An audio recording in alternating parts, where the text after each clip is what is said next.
Hey, what's up, everybody? I'm here to give you guys my Fear the Walking Dead Season 2, Episode 11 review. And this episode was released on September 11th, 2016. And this episode is called Pablo and Jessica. Forgot to say the title of the episode, so I knew I was forgetting something.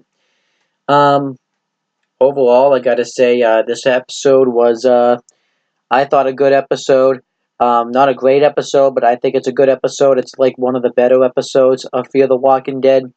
And this episode had two storylines that took place during this episode. So instead of going through everything chronologically, I'm just going to kind of discuss everything all at once. I'm going to start off with Nick's storyline, since it's been a while since we've seen him. Pretty much what happened with that was Nick came up with an idea to Alejandro that they would try to trick the bandits in to trade in medicine, but it wouldn't be like real medicine. And this would be a way they pretty much make their own medication, and this way they can protect their own medicines. And since Nick is a drug addict, he knows a lot about this type of stuff, so he was able to make like his own pills. It was actually a pretty cool thing to watch. It was kind of like a scene out of like a Breaking Bad you would have seen or something. It was really cool. And we find out how Alejandro got his bite. Well, got his bite. He reveals that he ended up saving a boy that was a little older than Chris, who was also an addict, and he ended up getting bitten. And when he went and saved him, a herd of the infected, I gotta call them the right thing because this is a different show, came, and he was the one that came and saved him, and he reveals that he was bitten. And he found out that he was immune to the bite, so that's definitely an interesting story right there, but the kid ended up dying. And I did like this scene. I have a feeling we're going to find out he's lying to everybody, though, because while this is interesting that somebody can be immune, and it wouldn't be necessarily a bad idea, but one, it really wouldn't make any sense that he would be immune, because I feel like everybody would do all the scientists would be all over that, testing him to see what makes him immune, so that way all the humans could get injected with whatever makes him immune, and that way the problem would be solved. But so that's why that doesn't make sense. And also, I just think we know, if you watch both shows, Walking Dead and Fear, we know that nobody is immune. If you get bitten, you're gonna turn. So I have a feeling we're gonna find out how he was really bitten, because I forgot to mention it in, I think it was episode 9. Episode 9, when it showed that he had some sort of mark on him. So I have a feeling we're gonna find out that he's bullshitting everybody and lying to everybody, because he's probably the true villain out of everybody. I did like the scene where they went and played soccer, because I just kind of like those moments when you watch a zombie apocalypse type of show, where you can kind of see the moments where they do normal things that we would take for granted every day. I think that's kind of like a nice scene, and I kind of like how this nice moment, though, was taken away, because one of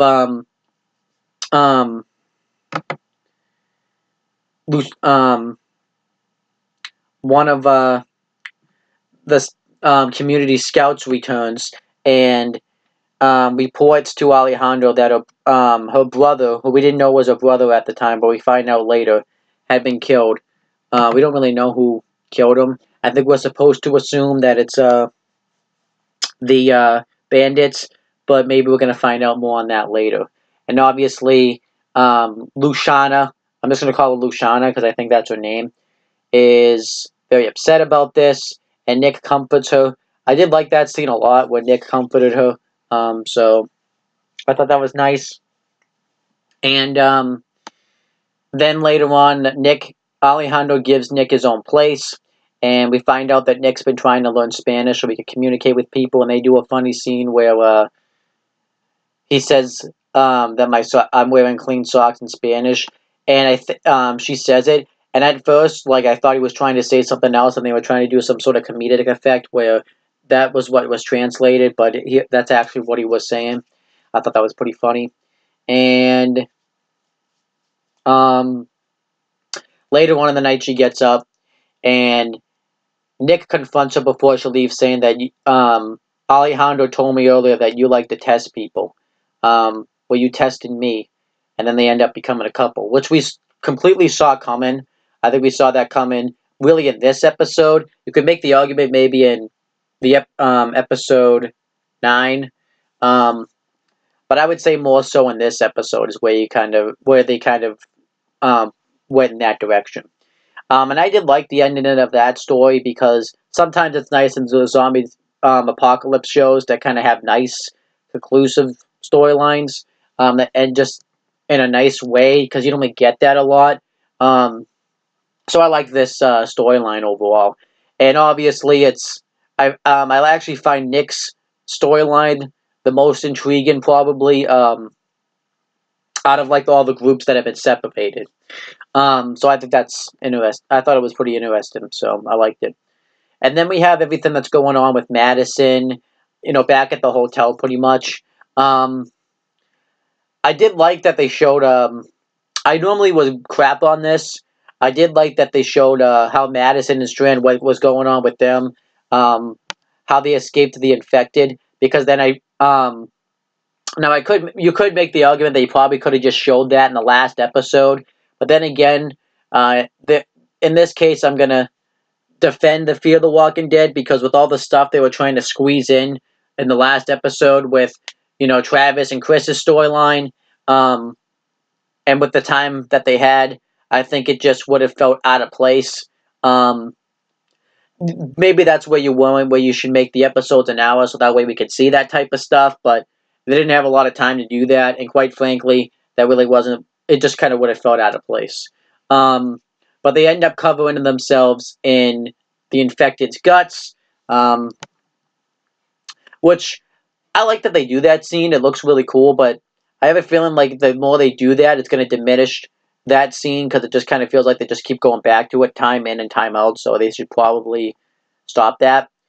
And what ends up happening is Madison and Strand end up escaping, and they go to find the truck, but the truck's gone. So they think Alicia and Ophelia bailed. Well, at least Strand does, but Madison has the hope that they didn't bail. So they're all upset about this, and then it kind of takes us back to it catches us up to like the normal time frame where the episode was in the last one when you know Madison and Alicia reconciled, and we find out that Madison was able to get the door open because she took a fire extinguisher and hit the door handle with it. And then the next thing that happens is they realize they have to clear out this hotel because they can't stay here. They also question the whereabouts of Ophelia, and they think she took the truck. Um, I'm not really sure what's going on with that storyline. I'm not going to give that like an up or a down, just because I'm going to kind of wait to see what happens. I have a feeling I'm going to find out somebody either stole the truck or um, Ophelia did take it, and they're going to have like a separate episode with that. So, um, but we have to wait and see because I don't think they're just going to unless something that I don't know about happened with the actress Ophelia in real life, and we're just never gonna see her again because that's happened before in TV shows and stuff like that. But then what happens is they reveal that the mother of the bride and every and Oscar are up and I think everybody else I don't remember everybody else's names are upstairs, and they pretty much have to clear out this hotel if they want to stay here. Um, so they want to get all the help they can get. So they go to try to get help from them, but they don't want to help because Ilana or Elena, actually that's how you say that, left their daughter and his bride for dead. Um, so they don't want to have any of that. So They do give him the keys though, and they pretty much kill all of the infected that are there. And Madison and Alicia realize that it's going to take them weeks to kill it. And Madison's like, we don't have weeks because some other group could just take this place. And I did like the scene where Madison and Alicia kind of had like a moment together where Madison apologized that Alicia had to raise herself. And Alicia said that Madison did nothing wrong, you did good by raising me. And then Alicia realizes that they don't have to kill all of the infected. They come up with this plan where they're just going to have all the infected go off the dock or the bridge of the hotel, which I imagine that's probably a real bridge. And they'll just jump off the bridge and go in the water because they wouldn't die because they're infected. I did like this scene too. I thought it looked really cool. And I did like to have Madison and Alicia had another scene where Alicia talked about how she saw in the last episode. I forgot to mention this because my memory's shit. How she talked about how she saw this woman that looked like her and thought she had lost her mom. And they did have that moment when Madison talks about how I'm not going to lose her.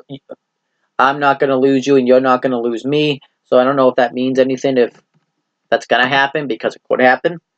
Never say never when it comes to zombie apocalypse shows. But pretty much, they make a bunch of noise with pots and pans. What didn't make any sense was Alicia was using a cell phone, and cell phone batteries don't typically last a couple of days. And this unless you have like some sort of portable charger that could have charged this phone, then it would have made sense. But this made no sense, so I don't get why this happened. I don't think there's no electricity essentially, so that just made no sense to me. And pretty much they do the plan and it works. I did like this scene when Madison jumped off the bridge and all the infected jumped off with them, and Madison had to like struggle to get up on this raft. I thought that was really cool. Just thought it was cool. And then everybody's having dinner, but Oscar's not really ready to have dinner, and Oscar's still having trouble coping with his wife, that his wife has died.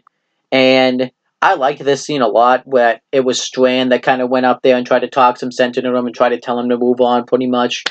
Because Strand just went through the same thing this season with his partner, because he can't say boyfriend, I guess.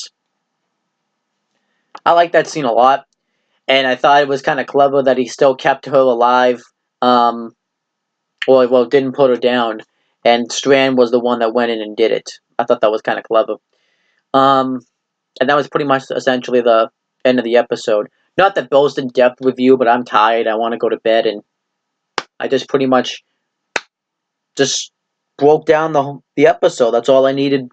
I said all that needed to be said. So, whatever. You want to see somebody else going through this review, go more in depth, and do it. But I just did it as in depth as I wanted to do it. That's as in depth I'm going to do it. And yet again, this is another example. I feel like when it comes to the critics and the fans, they're just not going to agree about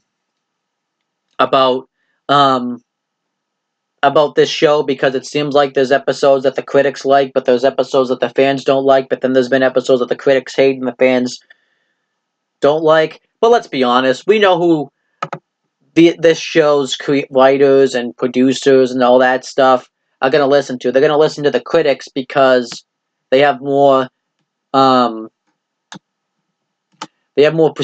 and they have more credibility than we do, because they actually make a living doing this shit and they know what the fuck they're talking about. So at least that's what they think, and that's what the show's creators are going to think. So yeah, that's essentially what it was. Plus, too, like, it was like one fan review, and he gave it a 7 out of 10. That's not a bad grade.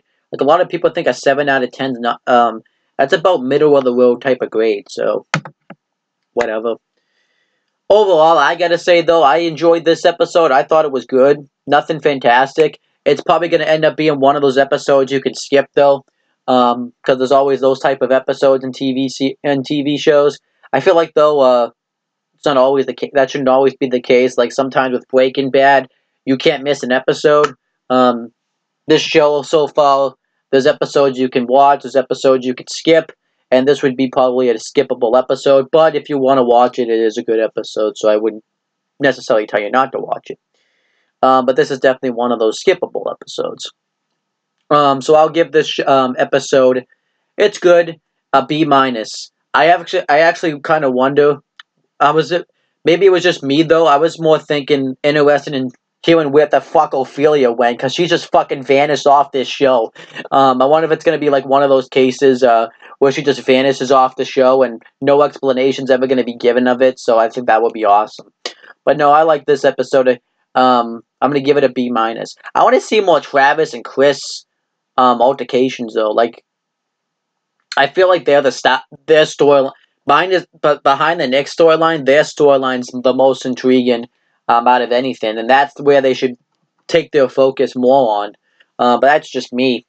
But I'll give this episode a B minus. It's a good episode, a nice little watch, but it's probably going to end up being a skippable episode where none of this will end up mattering. So there you go. So leave your thoughts on what you guys thought of this episode. Please make sure you guys like, comment, and share this episode, or video, I should say. You can share the episode, I guess, too, so people will watch that, so that way they won't come on here and claim I spoiled the episode for them. But you can check out this video, and you can also subscribe to this channel and click on the bell, so that way every time I upload a video, you guys will get the notifications for it. Make sure you guys do the same thing for my CM Brothers YouTube channel. That's pretty much it, guys. Talk to you later.